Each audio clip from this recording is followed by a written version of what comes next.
I see a lot of weightlifting athletes, and with that being said, shoulder pain is a common complaint that walks into my clinic. So today I'm going to go over a few different reasons why that typically happens and some things we do about it. So a lot of our athletes who get shoulder pain when pressing overhead, like a strict press or a seated dumbbell press, whatever it may be, there's a lot of different things going on functionally that lead to the shoulder ultimately hurting.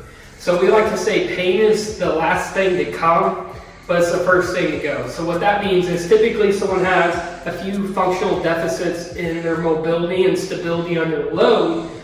So over time, it kind of snowballs until something hurts. And it's usually the shoulder, because the shoulder is one of the most mobile joints in the body, which makes it one of the most susceptible to injury and pain.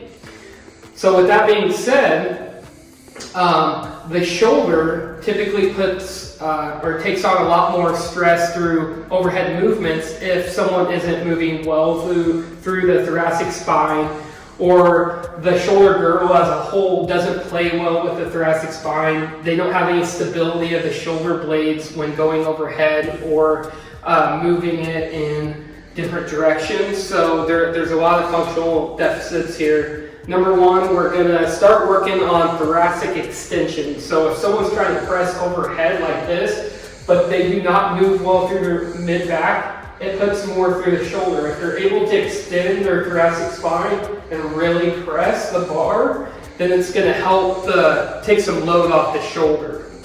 Also, we're going to start working on some scapular stability. We're going to build and strengthen the muscles that help retract the scapula or the shoulder blade towards the spine.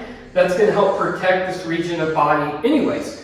If all this is moving well and nice and stable, then the glenohumeral joint or the shoulder joint itself can freely move better after we start working that range of motion. So it's really a global approach. We're not just attacking the shoulder or attacking the mid-back, we're doing it all.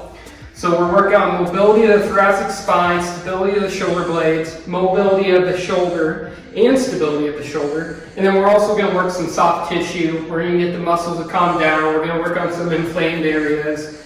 And ultimately, we're going to start loading the shoulder overhead again, where they can safely do that movement with less pain.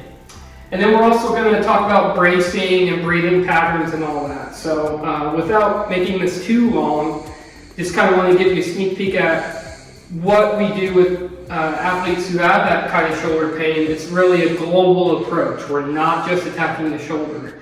And that's where a lot of times other approaches fail, because they only attack the place that hurts. And they don't attack all the other areas that ultimately led to that pain in the first place. So if you guys have any questions, feel free to reach out to me.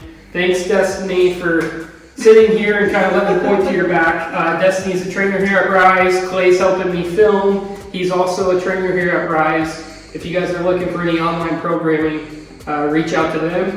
And if you're looking for an appointment with me, you can easily book online or just reach out to me. Thanks.